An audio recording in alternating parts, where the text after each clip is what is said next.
اب کیوں نہیں زیادہ ڈرامے کرتی ہیں؟ اس کی کیا وجہ ہے؟ وہ واقعی بڑی چوزی ہیں آپ نے جیسے بتایا ہے، اور ہم نے دیکھا بھی ہے اسکرین پہ، آپ ڈرامے میں ماڈلنگ اور کمرشلز میں تو آپ چھائی ہوتی ہیں۔ میں نے خیر ماڈلنگ کا کریئر بھی میرا ایسا ہی رہا ہے، کچھ کم کام کرنا، اور وہیں سے یہ بات آپ زیادہ امیر ہیں؟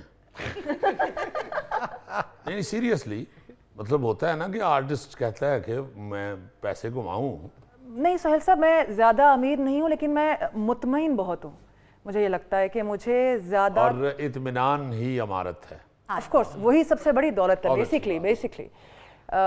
مجھے نہیں لگتا کہ بہت زیادہ کمانے سے کوئی مجھے سکون مل جائے گا یا کسی کو مل سکتا ہے۔ پنجابی ہیں ہم تو بولتے ہیں گھر میں کہ ستھرا کماؤ جتنا بھی کماؤ۔ اچھا میں نے کبھی اتنی اسٹریٹجی سے کام لیا بھی نہیں، لیکن بات وہی ہے نا کہ جب اللہ آپ کو عزت دینا چاہے تو وہ کک کو لکھ بنا دے، آپ کو سمجھ ہی نہیں آتی۔ تو میں سوچتی ہوں بعض اوقات لوگ کہتے ہیں کہ اچھا آپ نے یہ فلاں یہ بڑا اچھا موو کیا تھا، مجھے سمجھ نہیں آتی کس موو کی بات کر رہے ہیں، میں نے تو کوئی ایسا موو کیا ہی نہیں ہے۔ اللہ ہی ہے جس نے آپ کی عزت رکھی ہوتی ہے، اور کسی کے سامنے کوئی عیب نہیں آتے آپ کے۔ بہت خوشی ہوئی مجھے یہ دیکھ کے کہ آپ بٹ ہونے کے باوجود اتنی عقل مند کہ آپ روٹی کے علاوہ بھی کچھ مانگتی ہیں اور مانتی ہیں۔ بٹ تے روٹی نہیں کھا لیں گے انہوں کی وہ بعد آئے عاشق بھائی، میں اکثر کہتا ہوں چونکہ ہمارا آپ کا بھی تعلق ہمارا گجرانوالہ سے ہے، اور ادھر کے بٹ جو ہیں وہ روٹی کھاندے نے جدوں تے وہ راج کے نہیں تھک کے اٹھتے، جڑا روٹی کھاندے ہی تھک جائے انہیں پھر اور کی سوچنا۔ یہ کوئی جگتے نہیں ہیں، ہم نے اپنی آنکھوں سے دیکھا ہوا ہے کہ تھک گیا بندہ تو انہیں کہا کہ یار بس کرو یار، ان بہت پسینہ آ گیا، دکھ لو۔ یہ نہیں ہوا کہ یار بس کرو پیٹ بھر گیا، نہیں، بلکہ اکثر جو ٹرکوں پہ بکرے جاتے ہیں نا جی اسلام آباد کی طرف، وہ گجرانوالہ بائی پاس پہ جا کے ڈرائیور کو خود بکرے کہہ دیتے ہیں کہ باہروں دی ہو چلو باہر، گجرانے دے بچوں نہ لنگو، انہاں بٹاں نے ساڈے کپڑے لا لے۔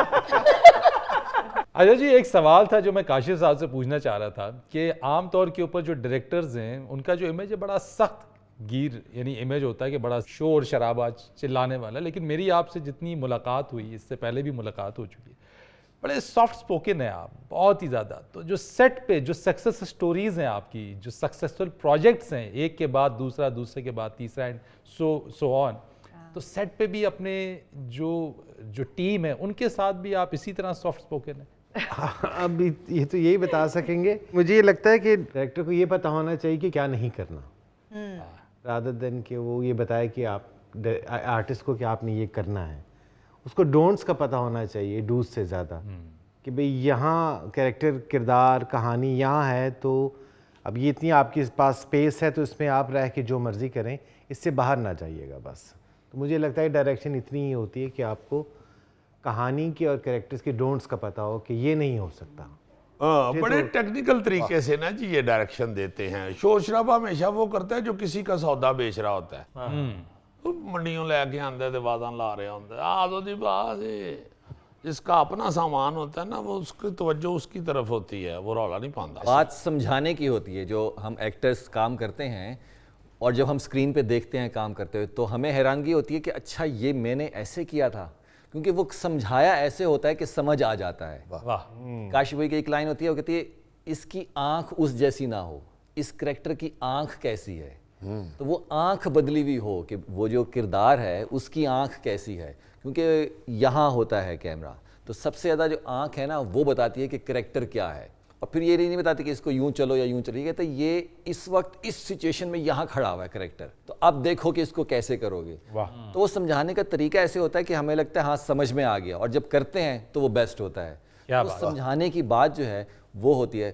بڑے سے بڑے ایکٹر میرے جن کے ساتھ کام کیے ان کی خواہش ہے کہ وہ کاشف نثار کے ساتھ کام کریں۔ بالکل، میں اس میں ایک بات ایڈ کروں گی کہ جب انہوں نے فون کیا تو میں نے یہ سوچا کہ اچھا اب میں سیٹ پہ جاؤں گی تو مجھے بہت کچھ سیکھنے کا موقع ملے گا ان سے، اتنا بڑا نام ہے، ایسے تو نام نہیں بنا ہوگا، کوئی بڑا آدمی ہے، بڑا ڈائریکٹر ہے، بہت کچھ سمجھائے گا، بتائے گا۔